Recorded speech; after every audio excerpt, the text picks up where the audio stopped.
ओम नमः सिद्धेभ्यः नमो अरिहन्ताणं नमो सिद्धाणं नमो ऐर्याणं नमो वज्रायाणं नमो लोये सर्वसाहुणम्।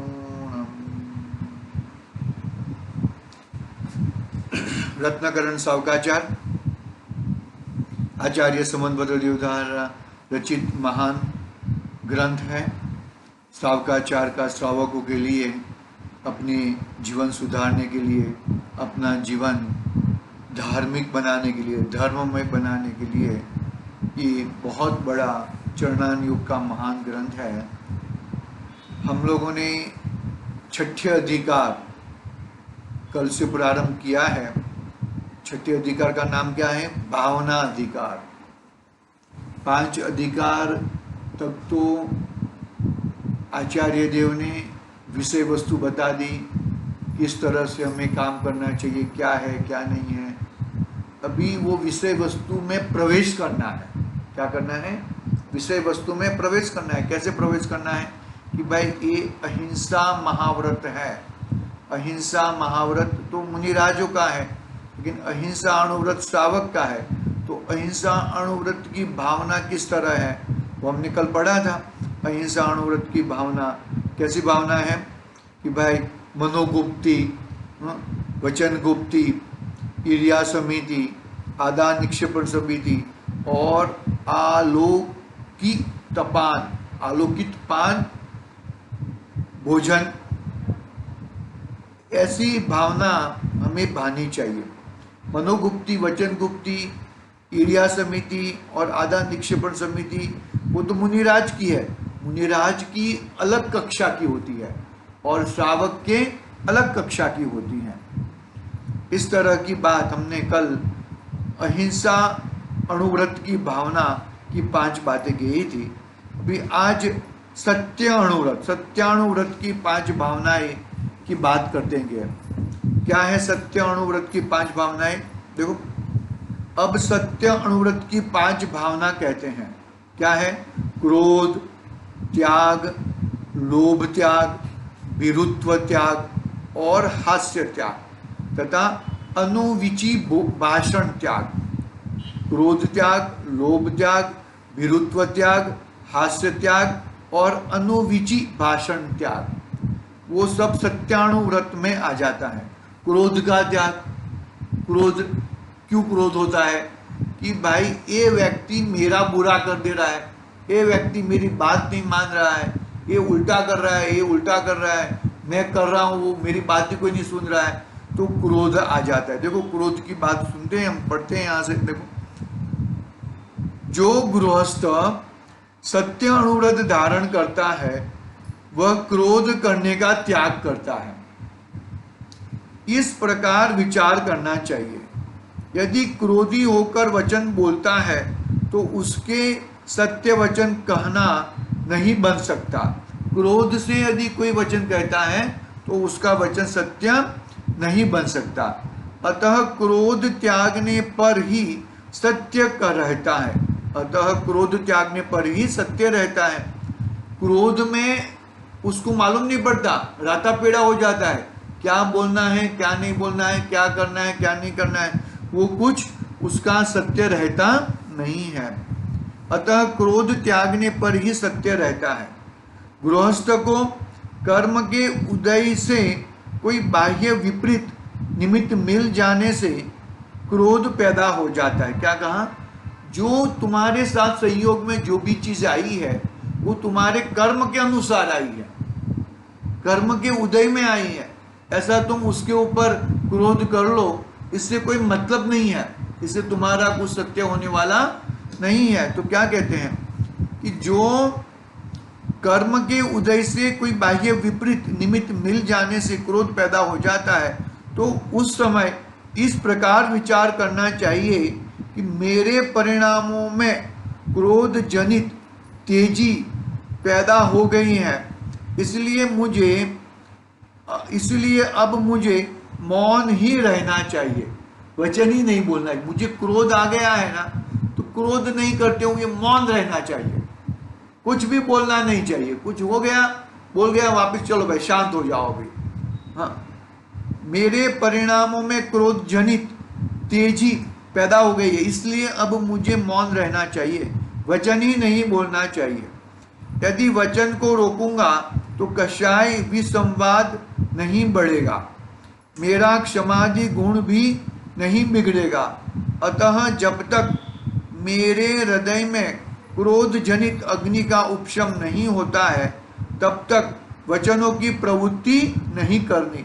ऐसा दृढ़ विचार करना वह क्रोध त्याग है, मौन ग्रहण है। मौन ग्रहण क्या मतलब? मौन मौन वो हम पढ़ते थे ना रक्षाबंधन की कहानी में, अकंपनाचार्य आदि 700 मुनिराज थे, बरोबर है। तो अकंपनाचार्य ने सभी मुनिराजों को मौन क्यों बोलने को कहा? मौन इसके लिए कहा कि जो वो प्रहलाद आदि जो आते हैं वो विधर्मी हैं, जैन धर्म के बारे में उनको कुछ मालूम नहीं है और उल्टी सुल्टी बात करेंगे और अपना बिगाड़ेंगे। तो सभी आचार्यों ने सभी को मौन रखने का कह दिया, आदेश दिया। तो मतलब मौन इसके लिए रहना है कि देखो सामने वाला भी क्रोधित नहीं होएगा और हमें भी क्रोधित होने का चांस नहीं मिलेगा, और क्रोध में वो भी कुछ नहीं बोलेगा और हम भी नहीं कुछ भी बोलेंगे। उसको बोलना है तो बोलेगा। मानो कि जी प्रहलाद आदि ने बोला ना कि मौन ये मूर्खता का लक्षण है, मौनम मूर्खस्य लक्षणम, ऐसा कहा ना। तो वो उसको बोलना है, बोलने दे भाई, हमें उसका कोई उत्तर देना नहीं है। तो ये बहुत बड़ा मौन रहना बहुत बड़ी ताकत है, कुछ भी नहीं बोलना बहुत बड़ी ताकत है, और वो ताकत हमें करनी चाहिए।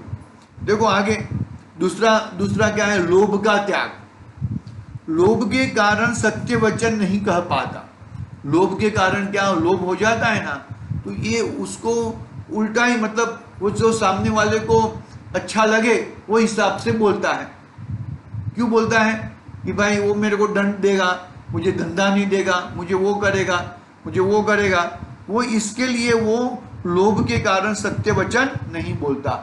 यानी कि लोभ का त्याग वो सत्य वचन का दूसरा पॉइंट है, दूसरी भावना है। तीसरा विरुत्व। विरुत्व का मतलब किसी को वश करना। जो भय के वश होता है वह सत्य वचन नहीं कह पाता। भय के साथ, यानी कि ये मेरा ये कर देगा, मेरा बिगाड़ देगा, मेरा नाश कर देगा, मुझे मारेगा, ऐसा भय के कारण यदि जो कुछ बोलता है तो उसके सत्य वचन नहीं होते हैं।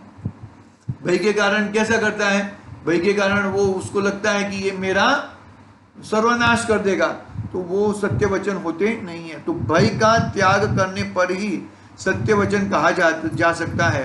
अतः भय का त्याग करना वह विरुत्व त्याग की भावना है। हंसी में सत्य वचन नहीं कहा जा सकता। हास्य का त्याग, कल बोल रहे थे पिताजी बोल रहे थे ना, हास्य का त्याग करना चाहिए। हंसना नहीं चाहिए, हंसने से सत्य चला जाता है। हंसी में सत्य वचन नहीं कहा जा सकता, इसलिए अणुव्रति हंसी करने का दूर से ही त्याग कर देता है, वह हास्य त्याग का भावना है। और पांचवा अनुविची भाषण। अनुविची भाषण यानी कि जिन सूत्र के विरुद्ध वचन नहीं कहना चाहिए, जिन सूत्र के अनुकूल वचन बोलना, वह अनुविची भाषण का त्याग होता है। किस किस प्रकार के त्याग क्या? देखो, जिन सूत्र विरुद्ध वचन नहीं कहना चाहिए, जिन सूत्र के अनुकूल वचन बोलना, वह अनुविची भाषण का त्याग है। इस तरह 5 भावनाएं, किसकी भावनाएं हुई? 5 भावना सत्यानुव्रत। कौन सा? पहला क्रोध का त्याग, दूसरा लोभ का त्याग, तीसरा विरुत्व यानी कि भय का त्याग, ये मुझे मार डालेगा, ये मुझे वो कर डालेगा। चौथा हास्य का त्याग, हंसी में अपनी सब चीज बिगड़ जाती है। कोई बोल रहे हो और बीच में हंसी आ गई तो वो बात बिगड़ जाती है। और पांचवा अनुविची भाषण त्याग, यानी अनुविची यानी कि जिन सूत्र के विरुद्ध, जिनेंद्र भगवान ने जो जिनवाणी बताई है वो जिनवाणी के विरुद्ध हमें किसी भी बात करनी नहीं चाहिए। इस तरह 5 भावना सत्यानुव्रत में कही। देखो आगे बढ़ते हैं। जो अपने सत्य अनुव्रत का पालन करना चाहता है वह क्रोध के कारणों को रोकता है। जिसके लिए अनेक असत्य बोलना पड़ता है ऐसे लोभ को छोड़ता है। जिससे लोक विरुद्ध, धर्म विरुद्ध वचनों में प्रवृत्ति हो जाती है ऐसे धन बिगड़ जाने का भय, शरीर बिगड़ जाने का भय नहीं करता। जो अपने सत्यव्रत की रक्षा करता है वह अन्य का हास्य कभी नहीं करता, हास्य कभी नहीं करता तथा जिन सूत्र के विरुद्ध वचन कभी नहीं बोलता।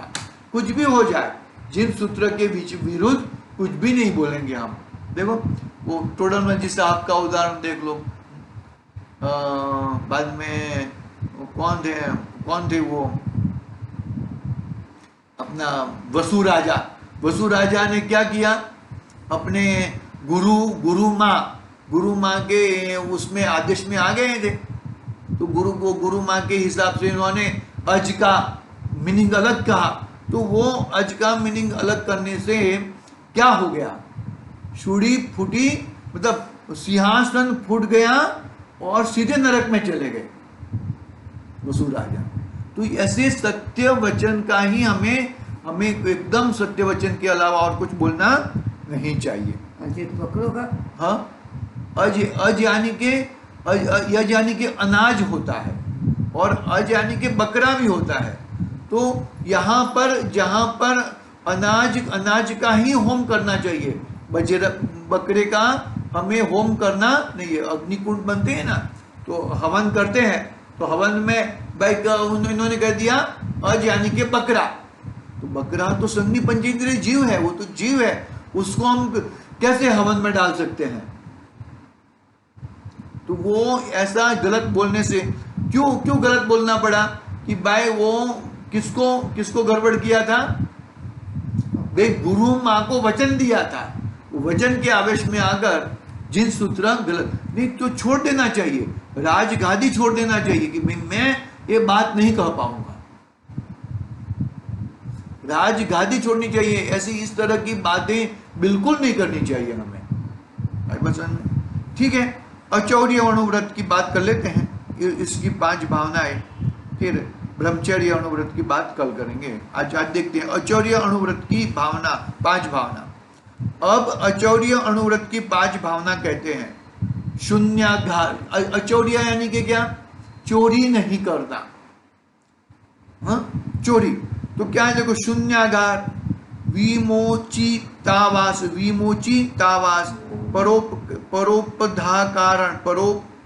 परोपरोधाकारण, वैक्ष शुद्धि અને सधर्म विसंवाद, ये 5 अचौर्य अनुव्रत की भावनाएं हैं।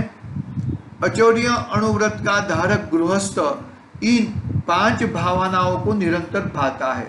शून्यागार, कोई नहीं देखता है ना, चलो भाई चोरी कर लो, ये ले लो, कोई देखता नहीं, अंदर डाल दो अंदर, ऐसा। तो क्या है, व्यसनी, दुष्ट, तीव्र कषाई तथा कलह करने वाला मनुष्य से रहित जो मकान हो वहां रहने का भाव रखना चाहिए। जो क्या है, कहाँ रहना चाहिए कि ऐसे व्यसनी हो, दुष्ट हो, तीव्र कषाई हो, कलह करने वाला हो, वो मनुष्यों से रहित, वो मनुष्य के पास ज्यादा रहना नहीं चाहिए। क्यों नहीं रहना चाहिए कि भाई उसके कारण हमारा गड़बड़ हो जाएगा, वो गुस्सा करेगा, हमें भी गुस्सा आ जाएगा, इस तरह। तो तीव्र कषाई दुष्टों के निकट रहने से परिणामों की शुद्धता नष्ट हो जाती है, दुर्ध्यान प्रकट हो जाता है। अतः पापियों से शून्य मकान में रहना ही शून्यागार की भावना है। पापियों के साथ हमें रहना, चोर के साथ, देखो चोर के साथ तुम रहोगे ना तो चोर को भी तो लेके जाएंगे, तुम्हें भी साथ में लेके जाएंगे। हमारे साथ में कोई रहता हो, वो चोरी करता है, बरोबर है, हमें मालूम नहीं है, लेकिन हम मालूम नहीं है फिर भी हमने उसको रखा।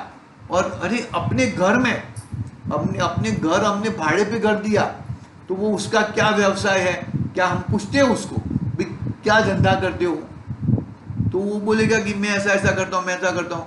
ठीक है, फिर भी हम चौकसाई करते हैं, उसके ऊपर ध्यान रखते हैं कि भाई ये गड़बड़ तो नहीं कर रहा है ना। यदि वो गड़बड़ करने से पकड़ा जाए ना तो हम भी दोषित हो जाते हैं।